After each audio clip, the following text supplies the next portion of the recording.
چین جو میرا وطن ہے وہاں کے مسلمان کے عقائد اور فقہ حنفی میں 99% چین کے مسلمان اہل سنت والجماعت ہیں۔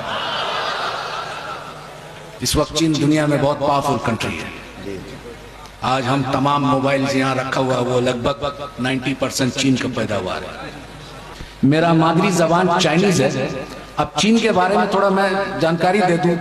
ہم رسول اللہ صلی اللہ علیہ وسلم کے تعظیم میں جب وہاں جمعہ کا نماز ہوتا ہے تو ہر مسجد ہے تو جمعہ کے نماز کے بعد صلاۃ و سلام پڑھا جاتا ہے، اور جب صلاۃ و سلام پڑھا جاتا ہے اگر یہ گاؤں سائٹ میں مسجد ہے تو وہ کسان لوگ کھیتی کرتا ہے، تو جب یہ صلاۃ و سلام پڑھا جاتا ہے اور اس کا آواز جہاں تک جاتا ہے اوزار چھوڑ کے کھڑے ہو جاتے ہیں۔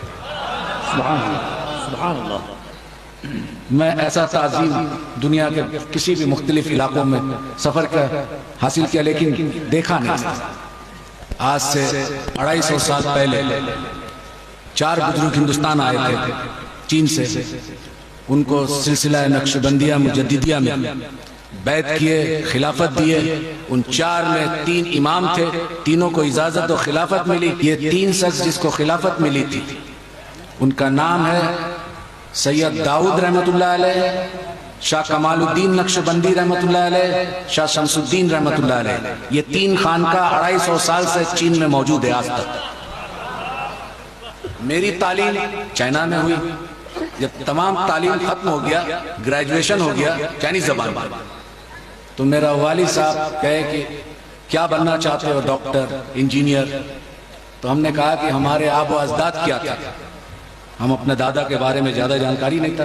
بولے ہم سب نقشبندی سلسلہ کے تھے، ہمارے والد صاحب یعنی کہ میرا دادا شاہ کمال الدین نقشبندی رحمت اللہ علیہ، میرا والد صاحب کہے کہ وہ دین کا خدمت کیا، اس کا والد صاحب دین کا خدمت کیا۔ تو ہم نے کہا کہ جب اس خاندان سے ہم بلونگ کرتے ہیں تو پھر ہمیں دنیاوی تعلیم کیوں دی؟ دینی تعلیم کسی مدرسہ میں دینا چاہیے تھا۔ تو بولا کہ آقا علیہ السلام کا ایک مشہور واقعات ہے، حدیث نہیں ہے، کہ علم سیکھنا کے لیے اگر چین جانا پڑے،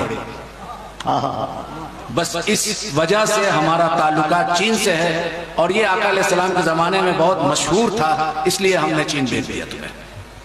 بہرحال تب میرا شوق اور ذوق امام ربانی مجدد افسانی رحمت اللہ علیہ پہ ہوا کہ سلسلہ نقشبندی مجددی کا بانی جو ہے امام ربانی مجدد افسانی رحمت اللہ علیہ۔ تو جس شخص کے بارے میں جانتا نہیں، ان کے مزار میں جا کر کس طرح تعظیم اور تکریم کیے میں نہیں جانتا، اس لیے میں نہیں جانتا تھا۔